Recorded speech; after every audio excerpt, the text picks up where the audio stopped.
How's it going, guys? Welcome back to the Training Camp Podcast. I watched the tape back from last week's episode, obviously when I was just cutting it together and about to post it, and I apologize for the audio. Oh my God, was the audio horrible. I came in, and the first second, I'm not going to replicate it, but the gain was out of this world. So that's fixed this time. I actually know that's fixed because actually the audio level is being shown to me right now, so I can see that everything's fine. So yeah, I apologize about that. Also, I was definitely just like not into my groove yet. It'll probably take me this episode as well to just kind of find that groove again. Obviously, when you don't do this for a month, you fall out of groove. I went from doing this every single week for 4.5, 5 months to off for a month. So I'm sure I'll find my groove back eventually. Anyway, let's hop into the news of the day. Well, actually, the news of the week. Still haven't found my groove, apparently. Anyway, one of the biggest things that people are talking about this week is that Dak Prescott was not featured in the Dallas Cowboys promo video for next season. It is currently February 10th, and we are talking about the Dallas Cowboys. So, can't wait for this to resume next season. Hey, Nick, you're going to probably be back on the show again sometime soon. My thoughts, I don't really think it's that big a deal. I think it's most likely just because he is a free agent and that he's not like a for sure on the team for next season. He will be, I have a feeling. But yeah, I think it's just because he's not technically under contract for next season, and maybe another team does end up getting him, and so then it's weird if he's in their promo video. So that's the only thing. That's the only reason I don't think there's any issues there. Now, when I was planning out this video, the Nets had lost 3 straight. Again, things change between when I record these and when they get uploaded. So if the Nets have lost, I apologize, but the Nets have lost 3 straight as of right now.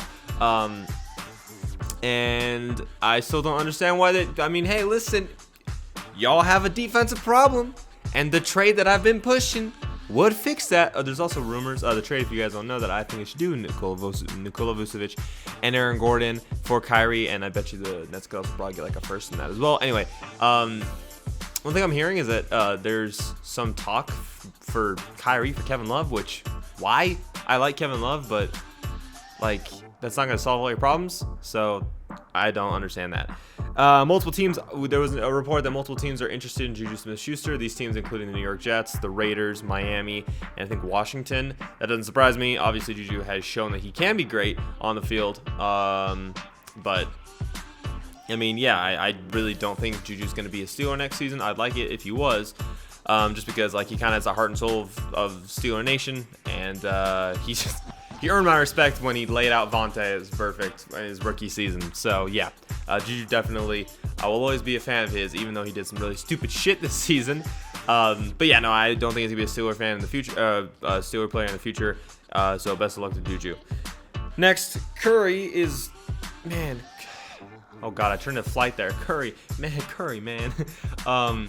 Curry continues to just carry the Warriors. He's currently averaging 30 points a game on 25.73 player efficiency rating. That's 4th in the NBA, and he's shooting 48% from the field. So yeah, for all those people that thought Curry couldn't carry a team, there's no way that this team would be 13-13 right now without Curry. They'd probably be at the bottom how they were last year when Curry got injured. So yeah, Curry. My but I mean for last week was, but I mean why isn't the MVP Curry to lose? And I think definitely like LeBron, Curry, and Joel Embiid and Jokic are like the top, in my opinion, the top 4 MVP candidates right now.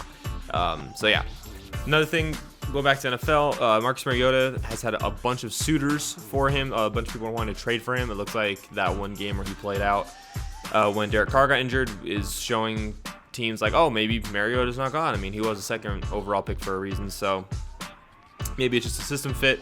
Doesn't surprise me, honestly, anytime something happens within, like the Taylor Heineke situation. He had a good playoff game, he's going to get signed. I just think it's one of those situations where, you know what, teams see a possible spark, and they're going to go after that. I think it's something we saw with Teddy Bridgewater last season when he won 5 straight with the Saints.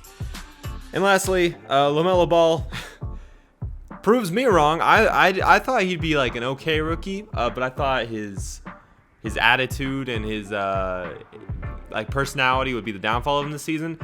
I was wrong. Let's see. What's he number 1 in right now amongst rookies? Points. Okay. Oh, assists as well. That's cool. Oh, rebounds as well. Oh, steal. Oh, double. Oh, triple-double. Oh, player efficiency. He's leading basically the rookies in every single category. So there's no way Lamelo Ball can lose Rookie of the Year. So, hey, Lamelo, thank you for proving me wrong. Best luck to you. I hope you can turn a small market team like the Hornets into a great team. So cheers to you, my friend. That was the news of the week. Now, let's get into my first segment of the show. Obviously, the Super Bowl happened last week, and I upload these videos on Saturdays. So I uploaded the last podcast the day before the Super Bowl, so it's been about a week since the Super Bowl has happened while you guys are seeing this. So that'll give us time to process it. My initial thoughts, well, first of all, Brady is unreal. Going to the Super Bowl, I think I talked about this last podcast. Like, I was looking forward to it because, like, I really like the Chiefs and I really like Andy Reid, and I actually really want Andy Reid to surpass Bill Belichick. But I also just kind of want Brady to get that 7th ring, just because that's kind of cool. I wouldn't want a single team to get 7 rings because my Steelers have 6, and I don't want us to be second. But I think it's amazing. I mean, it definitely helps that he went to like one of the most loaded rosters in the NFL, but I'm not going to take that away from Brady because he also won Super Bowl MVP and he had one of his best statistical years ever. So, I mean, yeah, I think it would not surprise me if Brady's playing football at 50 years old. Like, genuinely, that would not surprise me. I also have a feeling he's probably going to win another Super Bowl before he retires because he's just that good.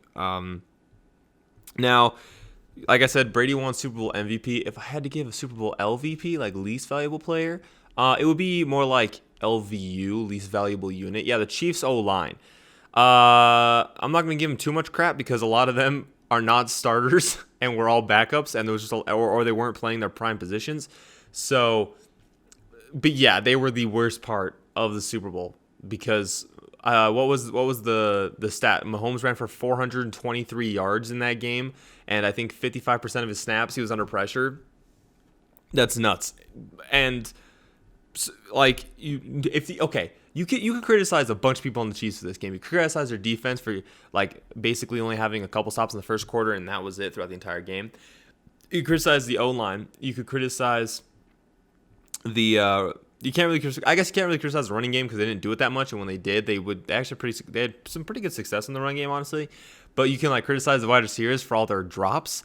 But the one person you cannot criticize in this game, and you have to show respect to, Patrick Mahomes. This dude, yeah, he played his worst game probably statistically in his NFL career, and this is the worst. This is the first time he's lost by more than 2 scores, and also, 2 or more scores. And this is also like I said, his worst probably statistical game of his career.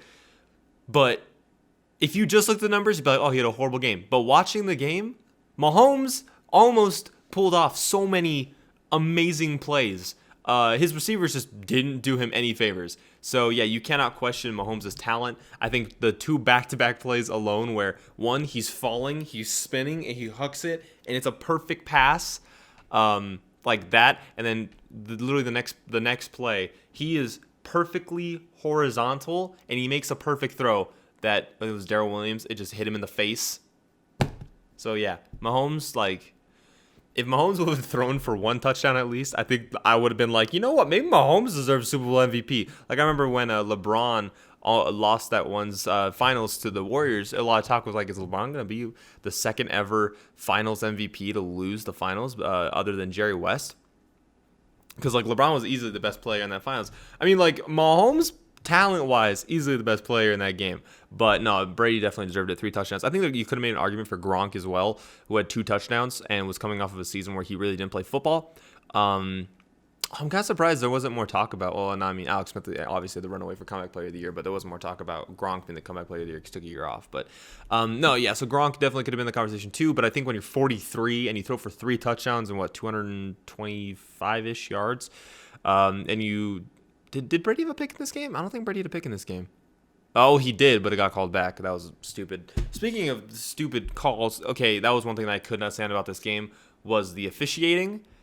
The officiating was so bad in this game. There were moments where I wanted to turn off the game. Yeah, I wanted to turn off the Super Bowl because, and it was so one-sided. It was so one-sided towards the Bucs, and it was starting to piss me off. That's the thing. I didn't bet on this game. I didn't have any money in this game. I just wanted to watch it and enjoy the Super Bowl. And I don't hate one of the teams. That's like one of the things I hated about watching the Patriots Super Bowls is like I kind of have to root for who's against Patriots because I just hate the Patriots. But this one and like kind of like last year's Super Bowl, I just liked the Chiefs last year. So I was like, oh, I'm gonna root for the Chiefs here. But this one, I liked all the storylines that were surrounding the game. So I was able to sit down and watch it. But and so like there's that nice thing where it's like, oh, there's no stress around this game. But the refs were creating so much unnecessary stress. Like this okay, first of all, the pass interference towards the end of the second quarter where it was to Mike Evans, not a catchable ball. And also when they showed the replay, he didn't really trip him. It looked like the corner fell on his own and then Evans just kind of had a reaction to it and fell himself. But even if he did trip him, it's not a catchable ball, so it's not pass interference. The interception that got called back for holding, horrible call. You have a 6'7" wide receiver against like a 5'11" corner, and that corner's trying to get underneath him to shuck him. Yeah, Mike Evans is probably going to try and swim past him. They're going to get tangled up. If anything, you could maybe call something on Mike Evans, but you can't call that holding on the defense. It's so hard to hold someone who's a foot taller than you. So that was horrible. That also probably would have like shifted the momentum as well because you're getting a turnover and probably giving Mahomes. I mean, that was the one thing about the Super Bowl. It's like I never turned it off mainly because like even when it was 28-9, I was like, well, this is the same Chiefs team that was down 24 points to the Texans, and they were able to come back and then win the game by like 11. So like this is a high-powered offense, but there are definitely some momentum shifts that just got called back because the refereeing was horrible. It did kind of calm down the second. Okay, I will say this: the penalties were penalties. They were calling penalties that were actual penalties.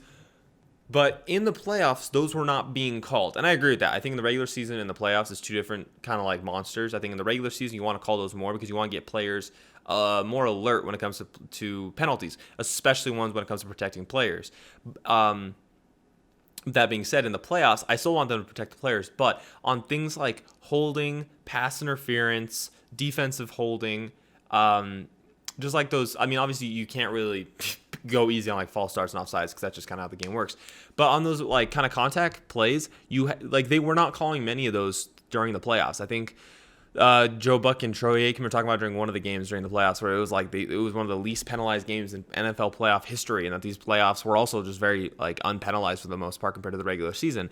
And then the Super Bowl comes out, and like I said, if it would have been for both sides, I probably still would have been annoyed because it would have been ruining the game flow. But like it would have felt a little more evenly matched. But they were just all going the Bucs' way, and they were all just like, again, they were technically penalties, but they were penalties that weren't being called. So I just didn't really agree with I didn't agree with how close knit the officials were working with it, and I think that they got talked to at halftime because they kind of held the flag a little bit more in the second half. And last thing I want to talk about with Super Bowl, again, going back to my last week's I said, why can't a defensive player win the Super Bowl MVP? And man, even though Brady threw for 3 touchdowns at 43 years old and still had a great game overall, like, yes, that is a fact. I think Brady definitely had a great game and is deserving. You can make a great conversation for why Brady deserved Super Bowl MVP. But this is a Chiefs team that was held to under 20 points once in the regular season, and essentially only had one real loss because they sat all their stars in Week 17. This defense held them to 9 points. The NFL needs to make like a conversation for maybe giving coordinators and coaches the MVP, because if you could do that, Todd Bowles would have been the Super Bowl MVP. Or if you could give a unit, the Bucs defense would have been the Super Bowl MVP. Because not only was it like that the fact that the Chiefs O-line was really, really injured. Like I said, Mahomes was still making these catches, or making these plays. Their receivers weren't making these catches. But that defense, they weren't even rushing Mahomes with 9. No, it was like a 5-man or a 4-man rush. They just dropped everyone back into coverage. I think there was a couple times when Mahomes got sacked and it was a 3-man rush. So obviously that's the diminishing O-line for the Chiefs, but that's also just talent and schematics by Todd Bowles and his defense. So yeah, I think the defense definitely deserved some conversation, and you could make a great conversation for why the defensive unit as a whole deserved the Super Bowl MVP. I mean, they also picked off Mahomes 2 times. The last one was kind of like a garbage time interception because, I mean, you're just kind of forcing a pass to try and get a touchdown to somewhat put you back into the game. But yeah, no, I think the Buccaneers defense did a great job. They proved me wrong. I was kind of worried about them a little bit just because like how they'd have to match up, because I was worried like, okay, well you have to double Tyreek, you're gonna have to double Travis Kelce, you're gonna have to quarterback spy onto Mahomes. That leaves 3 guys rushing left. Well, I mean, they must have done that because even with 3 rushing, they still were able to get to Mahomes. So yeah, I don't know how much of this was going to translate to next season, because I mean, I think home field advantage also kind of had a great effect on this game as well. When you don't have to travel at all and you can just chill in your home stadium, you know everything, you can get there earlier if you want to, like, you know how the place works. That probably helps a lot too. But yeah, I mean, congratulations to the Buccaneers. I think it was a great season. I mean, if you would have told me at the beginning of the season the Bucs won, it wouldn't have been too much of a surprise just because, like, looking at the roster. But it just, overall, like, this is the Super Bowl we all kind of expected at the beginning of the season, was Chiefs versus Buccaneers. Like, that was, I think, the best odds-wise to bet on. But I don't want to say it didn't disappoint, because I think it kind of did. The game was honestly kind of boring for the most part. I think the only reason I say tuned in is because, like, there's a chance the Chiefs might do it because they've done it before, but they didn't do it before against Brady. So, of course, also Mahomes' 2 playoff losses in his career to Brady. So, man, it's going to be so hard for Mahomes to catch Brady if that's even possible anymore. He's going to have to win 8 Super Bowls, essentially. And there's going to be the talk that, oh, he lost to Brady in one of them. So, that's going to be so hard for Mahomes. I'm not going to overreact too much on this for the Chiefs. Like I said, their O-line was super beat up. They faced a lot of injuries, and their defense just kind of took a shit on them. Their defense, last season, like, had a great run in the second half of the season and in the playoffs. This season, they really couldn't find that identity. I have a feeling they'll probably address that in the draft this year. Mainly because they don't have that much cap because of who they signed all last season. But, yeah, no, I think the Bucs, I mean, we could genuinely have this same Super Bowl rematch again next season, which I think would actually be kind of cool, because then if Mahomes won, it'd be 1-1 with Brady. He'd have 2 Super Bowls, and he could maybe catch that legacy. I just love the conversation of legacies, and I think Mahomes definitely isn't out of it legacy-wise. Like he's only, 25 years old. If he was to play as long as Brady is, which I don't know if anyone could do that at the level that Brady's playing at, but Mahomes being in the NFL for another 20 years. And I definitely think if they had this team and, like, coordinators and staff, they could probably make another 5-6 Super Bowls. But again, it's a matter of winning them. And I just think next season, if we saw that same rematch, that'd be super, super cool. Except I also really want, me and JP talking about this, since the Super Bowl is in LA, I would love a Battle of LA Super Bowl, like Chargers versus Rams. I think that would be sick. That would just be so much fun to watch. Obviously, a Steelers fan, I'd like to have a Steelers in there too. Not 2. You can't have 3 teams. That'd be weird. But I'd like to have the Steelers in the Super Bowl as well. But our window's closing. Also, piss off Clayton. Clayton in my group chat, he sent a thing that said Ben Roethlisberger's retiring, and I freaked out for like 5 minutes trying to find reports. It was fake. Just one of those fake accounts. So, thanks, Clayton. Thanks for giving me a heart attack that we're going to have to start Dwayne Haskins or Dent next season. Oh, God, I don't even want to talk about the Steelers. Okay, anyway, coming up in the next leg of the podcast, I'm going to be talking about the QB carousel for next season and how that's probably going to have its implications going into the 2021-2022 season, as well as my takes of this week. So stick around for that. How's it going, everybody? Welcome back to the Training Camp Podcast. This is going to be leg 2 of the show. If you guys missed it in the first leg, we talked about the news of the week, as well as just kind of like my recap and thoughts on the Super Bowl and how it played out. And honestly, I had a lot more to say on that than I expected to. So if you guys are curious what I said about that, you guys can check that out in the last leg of the podcast. In this leg, we'll be talking about the quarterback carousel and its impacts on the upcoming season, and my 3 takes for this week. So within the quarterback carousel, obviously the big thing leading this is where Deshaun Watson's going to go. Because I think once his trade happens, that's when all the other trades are going to start to kind of like happen, because I think other teams are just kind of curious what value Deshaun's going to get. Who knows, by the way, what Deshaun's going to get after Stafford got 2 firsts, another quarterback, and a third. So Deshaun Watson might get 10 firsts, 3 quarterbacks, 4 thirds, the entire cap market, the cap space of a team, and also fucking throw in a pizza place as well, because why not? That's literally just what this is turning into at this point. So not only are like these are okay, so these quarterback and team combos are not only things that I think will work, but I think are more realistic because I think I could pitch the best fits, but that's not a realistic thing. We kind of talked about that last week. But like, yeah, so I think, like I said, Deshaun Watson, that's going to kick off everything else. And so we'll start with that. Deshaun Watson, the reports are sounding like he's going to go to the Jets if he's traded. I don't know why the Texans haven't traded him yet. They're adamant on not trading him. But I think eventually you're not going to pay a quarterback, even though he's going to get fined for each game he sits. You're not going to pay a quarterback to not play for you. You want to at least get something in return for a season. So I think they're going to end up trading him. And I think the Jets is probably going to be the place because they can offer them the most. And like you could probably get 3 to 5 first-round picks for Deshaun, including thirds, fourths, whatever. It's just the only team that can afford him, literally. Like, that's it. That's the only team that can really afford him. You can't really name another team that's in that lower echelon. That, like, you could say, okay, maybe the Bengals because they have a high pick, but they don't need a quarterback. Like, there are teams that are there. Like, the Jaguars could probably afford him because they have the number 1 overall pick, but they're not going to forfeit that. So, yeah, I think the Jets is probably the best spot for Deshaun to land up because the Texans can benefit from it, the Jets can benefit from it, Deshaun can benefit from it. In reaction to that, that means Sam Darnold's not going to be available. I think Sam Darnold would probably be involved in the Deshaun trade, sending Sam to Houston. It would probably be like 4 first-round picks, Sam Darnold, a third, and like a fourth or something like that, because I don't think it's going to be as big of a deal as people are expecting. I don't think Stafford's going to have that big of an impact on this trade. I think he's going to have an impact. Like, it wouldn't have surprised me if a month ago, if the Deshaun trade happened, it was just 2 firsts. But I think now it's going to be probably like 4, but I think everyone's overreacting. Like I said earlier, like 10, 4, 6 and a pizza chain. Like, that's definitely not going to happen. It's just kind of what you would expect from what the market like precedent has been set now by the Matt Stafford trade. But yeah, I think Darnold will end up with the Texans just because like that's, even if, which I don't think they will, but even if the Jets give up that number 2 overall pick, like I don't think Houston would take a quarterback with it if they got Darnold in return. I think they would probably take O-line or maybe weapons because they're going to lose Will Fuller. They've already lost D-Hop. Or maybe defense. They have so many needs. There's literally so many needs Houston Texans can use it with that pick. So they can just pick anything like aside from quarterback, which they could still pick quarterback if they wanted to. But I do think Sam Darnold would be involved in that trade.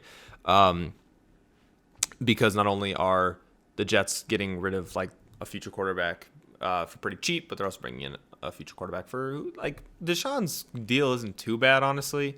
And he's only a year older than, well, draft class wise, than Sam Darnold. So it's not too bad contract wise.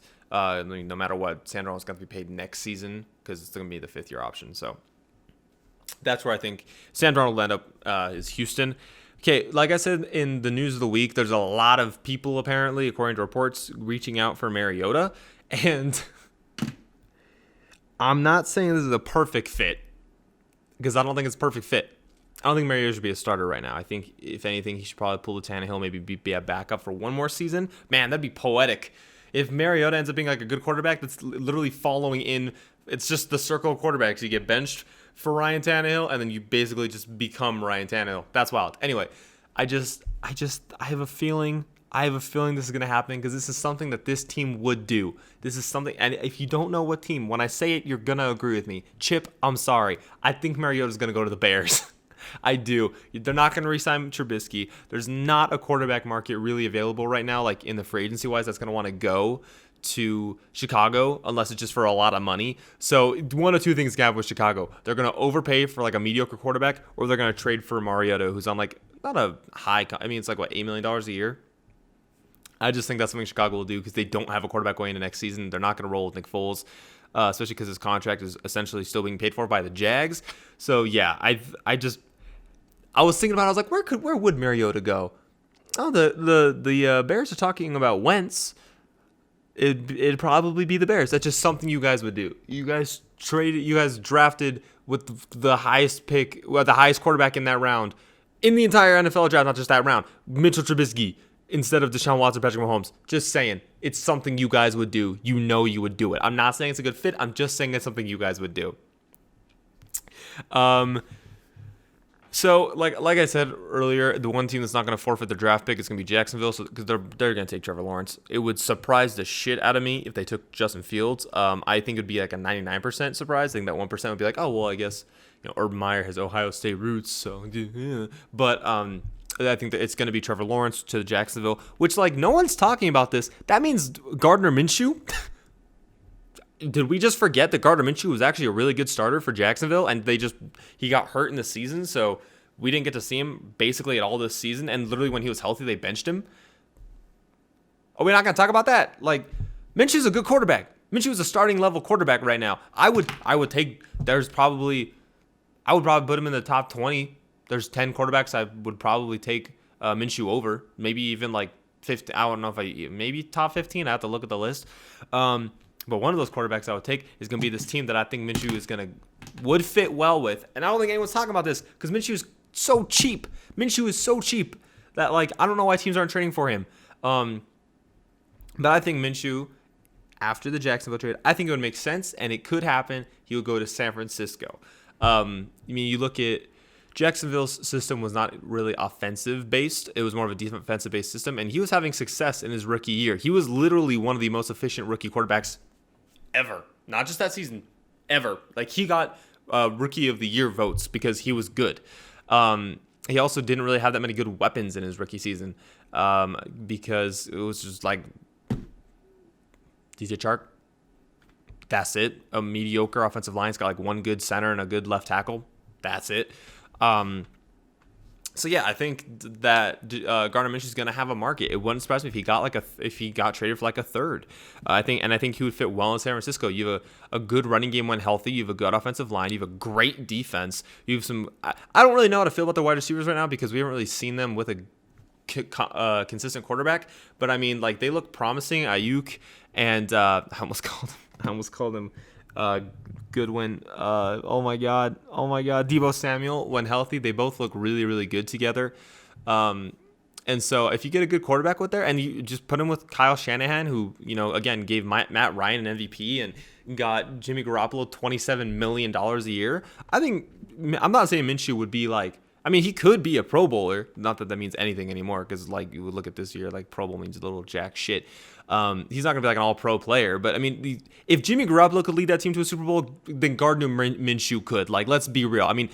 I would take Gardner Minshew over Jimmy Garoppolo because Gardner Minshew actually throws the ball, and he has a sense of mobility as well. Like, Jimmy Garoppolo is just falling off.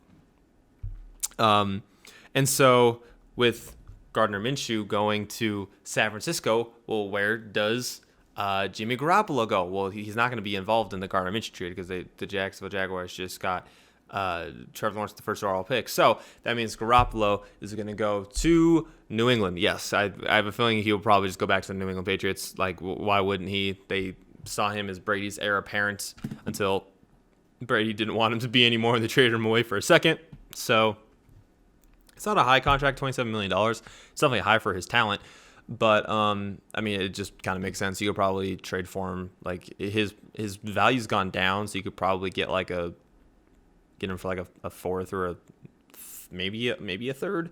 So yeah, I just think he'll wind up back with the Patriots. If the Patriots don't want to draft a quarterback this year, the rumors are going to take Mac Jones, but I feel like Mac Jones is kind of just like Jimmy Garoppolo 1.5, like not even 2.0. So, yeah, I think with Minshew going to San Francisco, that means Garoppolo will most likely go back to New England. I actually think that's just going to happen no matter what this year, just because we saw what New England is without a quarterback. And no, Austin, Cam Newton is not a quarterback. He threw for he had more interceptions than touchdowns this year. He had more rushing touchdowns. He had 3 passing touchdowns, 9 rushing touchdowns? No. Stop it. I think Cam Newton's career is over. Sorry, Austin. Sorry to break it to you. Apologies, bud. So with him going to New England, that solves New England's quarterback problem. You know what other team has a quarterback problem? Philadelphia. Because Jalen Hurts looked good in his couple of games. Now, obviously, that was with Doug Peterson, who they fired after getting them to a Super Bowl 3 years ago. I don't understand. The NFC East is such a train wreck. How are the 2 most stable teams in the NFC East the Washington football team, who have one of the most racist owners ever, And also the New York Giants, who have just been in debacle mode for the past 10 years. How are those two the most stable teams in this division? Someone enlighten me, please. But with Philadelphia, I talked about it last week. A lot of teams are calling about Wentz right now. I kind of mentioned how the Bears are calling about Wentz, but I mean, we all know where he's going to go. There's only one perfect fit for him. It's Indianapolis. Why wouldn't he go to Indianapolis? Frank Reich's there. And again, I really doubt that Philadelphia is going to send him to Chicago because he's in the NFC. I think they're going to send him to the AFC. And you know what? I think Carson Wentz could have his most success there. Great O-line, great defense, great weapons. His coach got him almost to, he should. In my opinion, he deserved the MVP that season. He only played 13 games, and he willed that team to a 13-3. Was it 13-3 start? Something like that. And then they won the Super Bowl that year. They don't get to Super Bowl without his amazing. You still have to give Nick Foles the benefit of the doubt because he got him through the playoffs and the Super Bowl. But I mean, Carson Wentz set them up for that. So yeah, he had an MVP year essentially. Until he got hurt. I think if he didn't get hurt, he would have won the MVP. So essentially, he had an MVP level year, and that was with Frank Reich. Frank Reich leaves, everything sucks. I wonder what the correlation is there. So yeah, I think there's a really good chance that Wentz will go to the Colts. Staying in division and mediocrity for the past 10 years, and just implosion. The Dallas Cowboys. Dak Prescott obviously is. That's going to be talked about for the next. It's the Dallas Cowboys forever.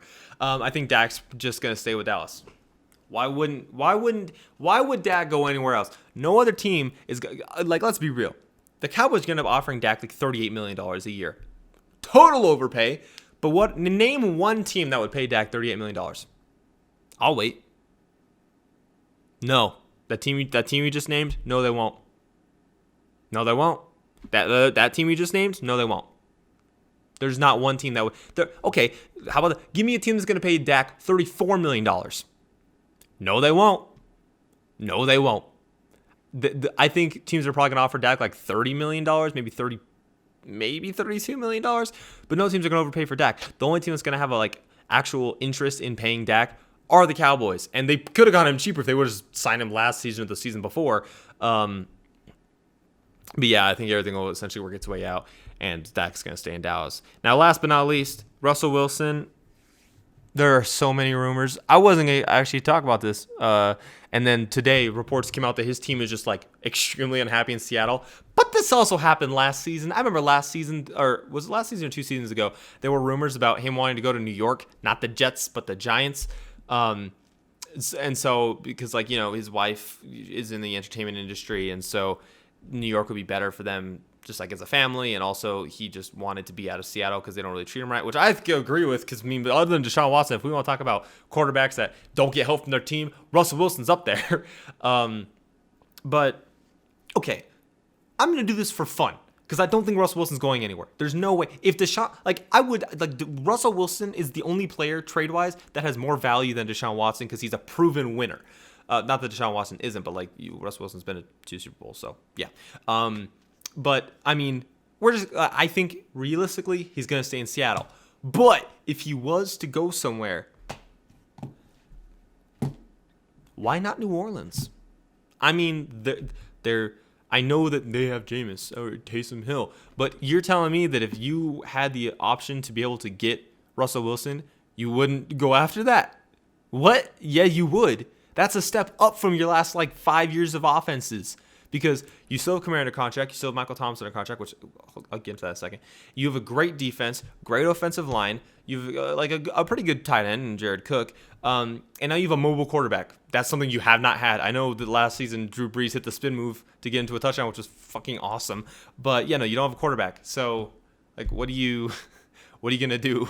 You don't know if Jameis is going to do well or not. He's had 4 total snaps for them as the Saints player right now. So yeah, I think Russell Wilson on that team would be great. And you know what I think they would do? I have a feeling Michael Thomas would be involved in that trade. I do. You could probably, I don't know, Michael Thomas a 1 or a couple 1s for Tyler Lockett and Russell Wilson, something like that. I don't know. But Michael Thomas, because that one season he had 2, basically it was last season essentially, because it was so good. He's gonna have a lot of value. But this season he didn't have a touchdown this year. I know he was out for half the season, but he still didn't have a touchdown, not even in the postseason. What? That's Michael Thomas. I used to give him so much credit. I still don't think he's slant boy, but I don't think he's the elite guy we thought he was. So why not trade him? He's kind of like a Kyrie situation where it's like, yeah, he's good, but like, why not trade him? Because he's also kind of a problem. Yeah, I think like the best spot for Russell Wilson would be New Orleans. Again, do I think that would happen? Probably not, because they're in conference. What team out of, okay, if we think about AFC teams, they would not do a Deshaun for Russell Wilson swap. I don't think either team would accept that. The Jets. Well, the Jets trade for Russell Wilson? Maybe. Doubt it, though. Well, I guess if you're willing to trade for Deshaun Watson, you're probably going to think about trading for Russell Wilson. I mean, there's been reports that Seattle's been getting calls. I feel like the Raiders would call about it, but I don't think they'd have enough to do it. The Colts, that would make sense, but like I said, they're probably going to get Andrew Luck. Probably going to get Carson Wentz. Steelers won't. Bengals won't. Chiefs won't. Chargers won't. Broncos might make a run for them. That'd be kind of interesting. Yeah, no. Tennessee won't. Jacksonville probably won't. Bills won't. Miami. That'd be kind of interesting too. There's actually a couple of interesting teams. I just think the best place for Russell Wilson, if he was to go to another team, would be New Orleans. Because I mean, you want, if you have an older quarterback, like, and I'm talking older as in like proven winner, 28 and older, essentially. You want to have them with a team that's ready to win now. You don't want a team that you have to build around. I think that's kind of like where Denver and Miami are. Like it's interesting. It's like, that's kind of interesting. But I think if you want to win right now with Russell Wilson, the Saints are the best spot for that. And they probably have pieces that you can give up. Like, you could probably give up Jameis Winston, a couple firsts, Michael Thomas for like a weapon, and Russell Wilson or something like that. Again, I'm not an NFL GM. Maybe that's like a better. Actually, that's a better trade than the D-Hop for a number 2. So I'm probably better. I mean, Bill O'Brien's a fucking moron, but still. So yeah, there's my quarterback carousel. I got Deshaun going to the Jets, Darnold in return for the Texans, Mariota going to Chicago, Minshew going to San Francisco, which means Garoppolo goes to New England, Wentz going to the Colts, Dak staying in Dallas, and then Russell Wilson staying in Seattle. But if it was to happen, the Saints. So let me know what you guys think. Do you guys agree or disagree? Coming up in our last leg of the podcast, it's the But I Mean segment. So stick around for that. Welcome back to the final leg of the Training Camp podcast. If you guys missed it, first leg, we talked about the news of the week and my recap on the Super Bowl. And then the second leg, we talked about my quarterback carousel. I'm curious your guys' thoughts on the quarterback carousel as well. Hold on. Excuse me. Like what team, if you think I'm wrong, hold on. Pardon me. I don't know why I'm starting to burp all of a sudden. But yeah, I'm curious what you guys think about my takes on the quarterback carousel. If you think I'm wrong, if you think I'm right, if you have other ideas for where certain quarterbacks will end up, please let me know. I'm curious what you guys have to say about that. In this leg, we're going to be talking about But I Mean. This is a brand new segment I introduced last week. If you're not sure what it is, it's essentially just like, kind of like my hot takes, where, I mean, you're talking to someone and they're making a good point, and then you go, but I mean, why not, essentially? You'll figure it out once we go. So I do 3 of these a week. So let's get into number 1. Okay, apparently my upstairs neighbor is doing construction. Hello, my man, can you not move your table while I'm doing the podcast, please?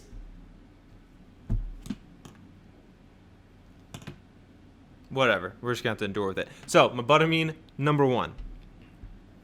So last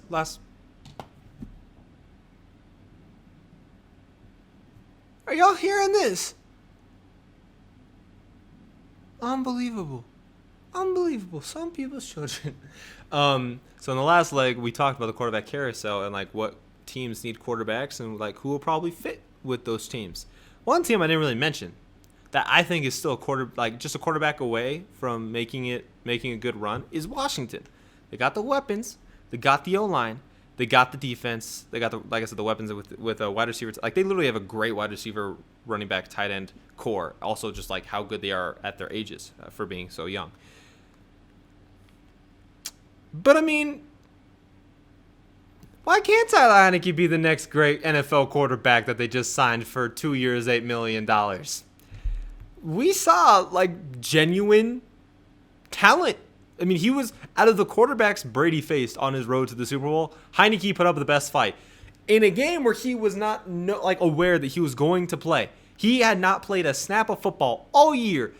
This man put up 352 passing yards, 2 touchdowns, 2 passing touchdowns, and 1 rushing touchdown. My man almost beat the Bucks. He had a better game against the Bucks than Patrick Mahomes or Drew Brees or MVP Aaron Rodgers.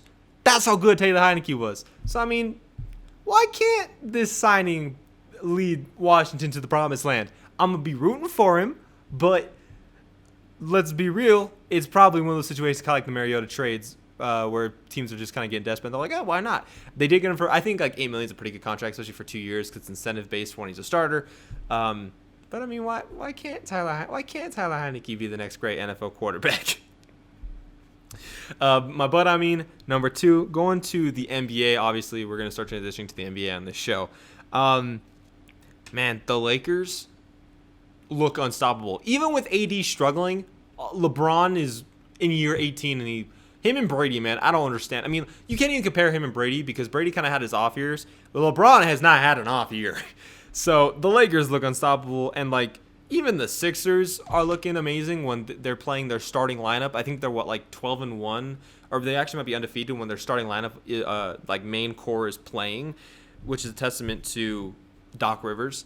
But like they're absolutely amazing, and so like we could get a Lakers Sixers finals. But I mean, why can't the Jazz win the title? The Jazz are not getting any respect. All the meme pages are like, you know that three-headed dragon meme? I'll put it up where it's like, oh, the Lakers, the Sixers, and then people are like the Jazz. And it's like, well, how are the Jazz the joke? Like when people were doing that to the Steelers, I could understand when they were 11-0 because it was like, yeah, they've had like they almost lost to the Cowboys and they almost lost, and then they ended up losing to the Bengals. But like they almost lost to this team and that team. The Jazz have been like 16 for 17 in the last 17 games or something like that. And they're the most efficient three-point shooting team in the league right now. Now I'm going to say this. When you live by the 3, you die by the 3. So when the Jazz die by the 3 eventually, they are going to die. They're going to be destroyed by the 3. But I mean, why can't they win the championship? The last time they had this good of a start, they made the finals. I mean, they had to play Michael Jordan, but they made the finals. Their chemistry is great. I've watched them live. They're a great team and a fun team to watch. Their role players know their roles. Jordan Clarkson's actually, I commend him because like most players in this situation would want to be traded to be a starter. It seems like he's perfectly happy being the sixth man. He should be in sixth man of the year conversation because he's averaging like 20 off the bench right now.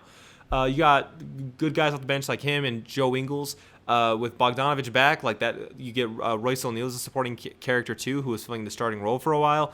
Gobert's having a great season. Donovan Mitchell's starting to heat up. Mike Conley is finally like being the point guard distributor that they traded for him to be on the team.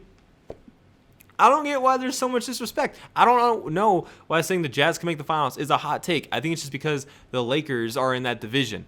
I mean, honestly, like the Lakers, the Clippers, and the Jazz are the 3 best teams in the West. I mean, you could rank all 3 of those teams however you want, not just like record-wise, but talent-wise as well. I mean, the Lakers with AD struggling could be the 2nd best team in the West, and the Jazz be the 1st, or the Clippers could be the 1st best team in the West, just talent-wise with AD struggling, and then the Lakers, and then the Jazz, or it could be Jazz. Like those 3 teams are interchangeable. I know JP's gonna comment this and be like, "Nah, LeBron's the GOAT." Yes, LeBron is the best player in the world for who knows how long. But as a team, the Jazz are probably one of the best teams in the NBA right now, and they're not getting everyone's respect. Also, Amona, don't worry, I got you. Amona's a huge Jazz fan, and he also is sick and tired of the disrespect that they've been getting. So don't worry, Amona, I got you. I'm gonna put some respect on the Jazz's name. But I mean, number 3. I know the Nets have the best big 3 in the league, and like they're struggling, but it's probably just like still trying to build chemistry and find their scheme. But I mean, why can't the Nets trade Kyrie? Why is this? I have watched talk shows talk about this, and they're like, why don't they why don't they trade Kyrie? And it's like, oh, that's blasphemous. Why would you trade Kyrie Irving? He's a great star. Yes, we're aware he's a great player. We know he's a great player. That's why you trade him. I made a whole video about this. It makes sense. You can get 2 to 3 pieces of this and a draft pick back for Kyrie. You could probably also get a little more cap space with this as well. Like, it doesn't understand why it's so blasphemous to talk about Kyrie leaving the Nets. It's not a bad thing for both sides. I mean, it's probably a bad thing for Kyrie because he'd be going to a worse team. Just do the Vucevic trade. Please. It just makes so much sense. It makes so much sense. Literally so much sense. I don't know why that's such a blasphemous statement. It doesn't. I think it's a fine trade. I think people just love Kyrie as a person. I love Kyrie as a person. As a basketball player, as a teammate, he doesn't seem like he's the guy. If he worked with every team he went to, I would not be saying that. But my man has had trouble everywhere he goes. He had trouble, like, this is chemistry-wise. He had trouble in Cleveland. He had trouble in Boston. Boston, which is like one of the most player-friendly teams right now in the NBA for like the past 5 or 6 years. He had trouble in Boston, and then he had trouble at the beginning of the season, like last year when he signed with the Nets. He had trouble then. He had trouble at the beginning of the season this year. It's not blasphemous to say they should trade Kyrie Irving. This isn't even but I mean. This is just a rant at this point. So yeah, do you guys agree with me, or do you guys think I'm stupid for thinking about that? But I mean, number one, but I mean, why can't Taylor Heineke be the next best NFL quarterback? But I mean, number two, but I mean, why can't the Jazz get to the championship and win it all? And but I mean, number three, why can't the Nets just trade Kyrie? I'm curious what you guys think about my but I means. If you guys agree, disagree. If you guys have your own but I means, I'd love to hear those. Just drop those in the comments section. Thank you guys for streaming the podcast this week. If you guys are curious, you guys can always go back and rewatch portions of the podcast. I will leave timestamps in the timeline of this video. If you're on Apple or Spotify podcast, we do a video version of the podcast as well. You guys check that out at youtube.com/TheGingerNinja. If you guys are watching the video podcast and you just want to listen to it because you don't want to see my ugly mug, I don't blame you. You guys can check us out on Apple Podcasts or on Spotify Podcasts. We also have an Instagram where we'll be posting clips and polls and stuff like that to interact with the audience more. So you guys can check that out. Links in the description as well. Also, I do leave a bunch of other links just to support certain charities and nonprofit organizations as well. So make sure you guys check that out as well. And I will see you guys in the next episode of the podcast. See you guys later.